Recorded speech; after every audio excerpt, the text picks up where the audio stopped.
नमस्ते, मैं शिवा स्वाति हूँ और ये वीडियो ये एक्सप्लेन करने के लिए है कि मेरे ज़्यादातर वीडियोस आप पे पर्सनल अटैक्स नहीं होते हैं।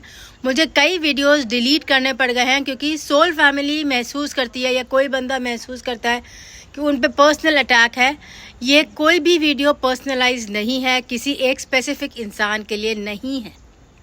ये वीडियोस बिल्कुल जनरल अवेयरनेस के लिए है, मास अवेयरनेस के लिए है और ये ऑब्जर्वेशन है क्योंकि after 20 years of education psychology में और जो मेरा मेडिटेटिव बैकग्राउंड है और जो मेरा सोल है, ये सोल ऑब्जर्वेशंस हैं और ये वीडियोस मैं मास अवेयरनेस स्प्रेड करने के लिए कर रही हूँ, जो मेरा सोल पर्पस है, जिसके लिए मैं आई हूँ as a channel of god और अ मैसेंजर ऑफ गॉड। मेरी पूरी लाइफ बहुत गॉड से कंट्रोल्ड है और ये वीडियोस मेरे सोल पर्पस का हिस्सा है। तो ये आपके एक इंसान के लिए कभी नहीं होते हैं और उसमें फिर थ्रेटन करना या इंसल्ट लेना कोई मतलब नहीं रखता है। क्योंकि हमारी बहुत वॉर हिस्ट्री रही है और बहुत सारी मेरी सोल फैमिली अभी मेरे साथ नहीं है बिकॉज उनके बहुत वॉर इंस्टिंक्ट्स हैं, वायलेंट इंस्टिंक्ट्स हैं, जिससे मैं एग्री नहीं करती हूँ। एवोल्यूशन ये होता है कि आप धीरे धीरे वॉर्स को छोड़ के, वायलेंस को छोड़ के ग्राउंडेड अवेयरनेस में आ जाओ जहाँ वायलेंस काम नहीं करती है। और आप देखेंगे कि वायलेंस ने कभी भी कोई भी काम नहीं किया है। वायलेंस से एक प्रॉब्लम सॉल्व हुई है तो दूसरी खड़ी हो गई है। वायलेंस और कोई भी फोर्स्ड मेथड काम करने का यूज़फुल नहीं होता है। और अगर मैं ये बातें पब्लिकली बोलती हूँ तो सोल फैमिली का ऑब्जेक्शंस होते हैं क्योंकि पिछले लाइफ्स मतलब 16,000 पहले लाइफ्स में या साल पहले, 20,000 साल पहले मैंने वायलेंस एनकरेज किया था क्योंकि तब मैं क्वीन थी या किंग थी। और 200 साल पहले भी मैंने वायलेंस एनकरेज किया था क्योंकि तब वही ऑल्टरनेटिव था। बट सोल एवोल्यूशन ये है कि आपकी थिंकिंग चेंज हो और आप उन सर्कमस्टांसिस में हो ही नहीं जहां आप वायलेंस एनकरेज कर सकते हो। आपका सोल प्लान ही बिल्कुल अलग है और जब आपकी चॉइस है कि आप वायलेंस एनकरेज नहीं करोगे, उसमें फिर ऑब्जेक्शन लोगों को होता है कि आप क्यों ऐसी बातें कर रहे हो कि देशभक्ति में वायलेंस नहीं होना चाहिए। क्योंकि देशभक्ति का नाम है कि आप साइंस में इन्वेंशंस करो, क्रिएटिविटी में इन्वेंशंस करो, आपके देश का नाम हो क्योंकि आप लोगों की हेल्प कर रहे हो, इसीलिए नहीं कि आप लोगों को मार रहे हो। सेना का काम होता है कि लोगों की लाइफ में पीसफुलनेस बढ़े, शांति बढ़े। ये काम नहीं होता सेना का कि हर जगह जाके लोगों को मारे। अपने डिफीट या अपनी विक्ट्री आपको दिखाने की ज़रूरत जब पड़ती है जब आप एक एनिमल माइंडसेट से हो कि जो एक आदमी बोल रहा है आपको रिटेलिएट करना है। पॉलिटिशियंस अभी भी, क्योंकि न्यूज़पेपर्स इतना स्टोरी टेलिंग में बिलीव करते हैं, तो अभी भी जैसे नेटफ्लिक्स में सीरियल है द डिप्लोमैट, बहुत ज़्यादा रिएक्टिव डिसीशंस हो जाते हैं।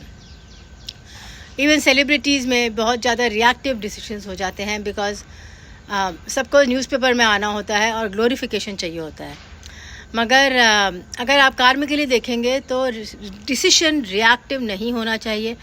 डिसीशन ऐसे होना चाहिए कि अगर आप 10 साल बाद भी उस डिसीशन को देखें या अगली लाइफ में भी उस डिसीशन को देखें तो आपको रिग्रेट नहीं हो कि आपकी वजह से किसी की मौत हो गई, आपकी वजह से कुछ लोग विडो हो गए, आपकी वजह से कोई डिसीजंस गलत हो गए, फाइनेंशियल प्रॉब्लम्स आ गई कंट्री में। As a politician, as a leader, आपकी रिस्पॉन्सिबिलिटी होती है कि आपके डिसीजंस, आपके कोई भी जनरल बातें, आपके कोई भी वीडियोस, आपका कोई भी मास कमेंट रिएक्टिव नहीं हो। उससे ऐसा नहीं होना चाहिए कि लोग रिएक्शन में डिसीजन ले रहे हैं। डिसीजन उनको सोच समझ के लेना है कि आपकी रिस्पॉन्सिबिलिटी है कि आप डिसीजन ले रहे हैं और आपकी रिस्पॉन्सिबिलिटी है कि आप इस कॉन्सेप्ट से एग्री कर रहे हैं। अगर आप डिसएग्री भी करना चाहें तो वो भी ठीक है। कि पास्ट लाइफ रिग्रेशन का जो मेरा कॉन्सेप्ट है इस लाइफ टाइम का, बहुत कॉन्ट्रोवर्शियल है। 99% लोग डिसएग्री करते हैं। हम लोग तांत्रिक विद्या नहीं करते हैं, हम लोग फेथ हीलिंग नहीं करते हैं, हम लोग साइकोलॉजी और स्पिरिचुअलिटी को सिस्टमैटिकली कंबाइन करते हैं और इवन साइंटिफिक लोग नहीं समझ पाते हैं, स्पिरिचुअल लोग नहीं समझ पाते हैं, क्योंकि बहुत कम लोग हैं जो सेंटर ऑफ द लाइन में हैं, जो जहाँ स्पिरिचुअलिटी और साइंस कंबाइंड है। मगर इस लेवल से हम वो चीज़ें देख पाते हैं जो एक फैनाटिक लेवल या एक टोटली साइंटिफिक लेवल से बहुत लोग नहीं देख सकते हैं। एंड इसीलिए हम फंडामेंटल लेवल्स पे काम कर पाते हैं और बहुत हीलिंग हम फंडामेंटल लेवल्स, रूट लेवल्स पे कर पाते हैं। फॉर एग्जांपल आप देखेंगे कि बहुत सारा हर कोई कंप्लेन कर रहा है कि हमारे सेक्टर में इनफ फंडिंग नहीं है, एजुकेशन सेक्टर में इनफ फंडिंग नहीं है या साइकियाट्रिक सेक्टर में इनफ फंडिंग नहीं है कि हम स्प्रेड कर सकें। मगर बहुत कम लोग ये देख रहे हैं कि आप प्रिवेंशन पे क्या काम कर रहे हैं। एजुकेशन सिस्टम में देखिए कि क्या काम हो रहा है। आप स्कूलिंग में साइंस पढ़ा रहे हैं जो बच्चों के लिए 90% बच्चों के लिए रेलेवेंट नहीं है। 10% बच्चे साइंटिस्ट होंगे, 100% बच्चों को पढ़ाई जाती है। उसकी जगह आप इमोशनल मैनेजमेंट पे एक क्लास रखें, रोज़ एक क्लास रोज़ पॉजिटिव थिंकिंग पे रखें, एक क्लास रोज़ ग्रैटिट्यूड पे रखें, एक क्लास रोज़ कॉन्फ्लिक्ट रेजोल्यूशन पे रखें, तो फिर उसमें फंडिंग देने का सेंस बनता है क्योंकि लोगों की पर्सनल लाइफ इसमें पीसफुल होती है। ऐसे ही हेल्थ सेक्टर में अब फंडिंग देने का सेंस बनता है अगर आप लोगों की लाइफ में कुछ चेंज ला पाएँ। जैसे आप का डिप्रेशन के केसेस आ रहे हैं तो उनके घर में औरतें पिट रही हैं, आदमी पिट रहे हैं। आप सोशल मीडिया पे एडवर्टाइजिंग करें कि पिटाई ना करें, आपस में पिटाइयाँ ना करें, आपस में वायलेंस इस्तेमाल ना करें, एक दूसरे के साथ रिस्पेक्ट के साथ रहें। इसमें कितना टाइम लगता है एडवर्टाइजिंग करने में। जब आपने पोलियो इरेडिकेट किया था तब भी आपने एडवर्टाइजिंग की थी सोशल मीडिया पे। आप इतना बेसिक एडवर्टाइजिंग कर सकते हैं कि डोमेस्टिक वायलेंस बंद करें। इससे डिप्रेशन ऑटोमेटिकली बहुत कम होगा, लोग खुल के बोल पाएंगे। बहुत केसेस डिप्रेशन के इसलिए होते हैं कि लोगों को समझ ही नहीं आ रहा था कि बोल क्यों नहीं पा रहे हैं, एक्सप्रेस क्यों नहीं पर, और उनके अंदर फियर ऑफ अब्यूज़ होता है। पास्ट लाइफ सेशंस में दूर होता है क्योंकि हम पास्ट में जाके फियर ऑफ अब्यूज़ निकालते हैं तो प्रेजेंट में अपने आप निकल जाता है, तो लोगों को इतना कन्फ्रंट ही नहीं करना पड़ता प्रेजेंट लाइफ को। मगर जब आप रेगुलर मास अवेयरनेस में जाते हो, स्कूलिंग में जाते हो, सोशल मीडिया में जाते हो, रेगुलर ट्रीटमेंट में जाते हो, तो आपको सोशल प्रॉब्लम्स तो कन्फ्रंट करने ही पड़ेंगे ना, कि आप क्यों वायलेंस के साथ एक दूसरे के साथ ही रिएक्ट कर रहे हो, क्यों आप छोटी छोटी बातों पे चिल्ला रहे हो, क्यों आप अपने आप को कंट्रोल नहीं कर पा रहे हो, मेडिटेशन क्यों नहीं कर पाते हैं, माइंडफुलनेस क्यों नहीं कर पाते, all the time activity, TV, dance, party, काम, इसकी क्या ज़रूरत है। आप 2-3 घंटे रोज़ मेडिटेशन क्यों नहीं कर पाते हैं। इतने आपके अंदर रेस्टलेसनेस क्यों है, किसको क्या प्रूव करना है।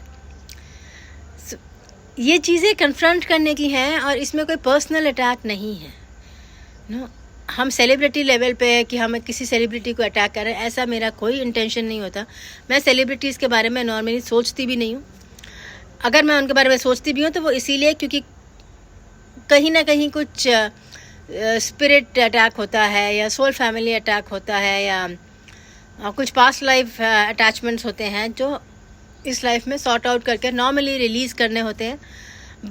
ऐसा कोई मोटिवेशन नहीं होता है कि अब आप उन लोगों से मिले जिनसे आपके पास्ट लाइफ में इतने झगड़े हुए हैं। और अगर रीबर्थ भी होता है उन फैमिलीज़ में या मिलते भी हैं तो झगड़े वापस आने के चांसेस होते हैं।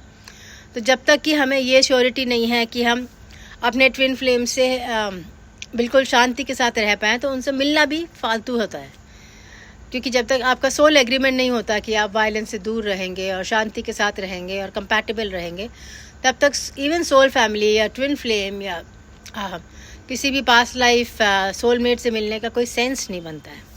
आप अलग हो क्योंकि आप झगड़े में थे। अगर आप पीसफुल हो पाते एक दूसरे के साथ तो आप साथ होते, और अगर दूसरा इंसान दिखाता है कि उसको पीसफुलनेस पसंद है या आपके साथ रहना पसंद है तो अपने आप आ जाएगा। अगर आप नहीं मिल पा रहे हो कि अपने ट्विन फ्लेम से या जो ऐसी पोजीशन में है जहां आप नहीं पहुंच पा रहे हो, कई बार ट्विन फ्लेम बिल्कुल पास में होते हैं और फिर भी आप नहीं मिल पाते हो, नहीं पहुंच पाते हो, क्योंकि सोल लेवल पे डिसएग्रीमेंट्स होते हैं, कंसेंसस नहीं होता, बहुत सारी बातों पे एग्रीमेंट नहीं होता है और इसीलिए फिर उनसे मिलने का कोई सेंस नहीं होता है, क्योंकि एग्रीमेंट ही नहीं होगा तो रोज़ झगड़ा करने से कोई फ़ायदा नहीं है। बेसिकली मैंने ये वीडियो बनाया ये एक्सप्लेन करने के लिए कि मैं किसी पे पर्सनल अटैक नहीं कर रही हूँ। ये वीडियोस इंटेलिजेंस पे होते हैं, मास अवेयरनेस पे होते हैं, कोई टेक्निक ऐसे सिखाई नहीं जाती है। टेक्निक्स के लिए आप मेरी बुक्स पढ़ सकते हैं या सेशंस ले सकते हैं, उनमें बहुत टेक्निक्स होती हैं। सेशंस के बारे में मैं नॉर्मली कम बात करती हूँ क्योंकि कई बार नज़र लग जाती है। क्लाइंट्स पे या काम पर। सो इसीलिए मैं बहुत केसेस डिस्कस नहीं करती हूँ, अनलेस कि मुझे सोल परमिशन हो तभी डिस्कस करती हूँ। टेक्निक्स तो बुक्स में बहुत हैं जो आप पढ़ के अप्लाई कर सकते हैं। मैं कुछ वर्कशॉप भी लूँगी, उसमें भी आप सीख सकते हैं। ये वीडियोस मास अवेयरनेस, सोच बढ़ाने के बारे में, क्योंकि हम सोच के बीज पैदा करेंगे तभी एक नई दुनिया का जन्म होगा। थैंक यू, नमस्ते।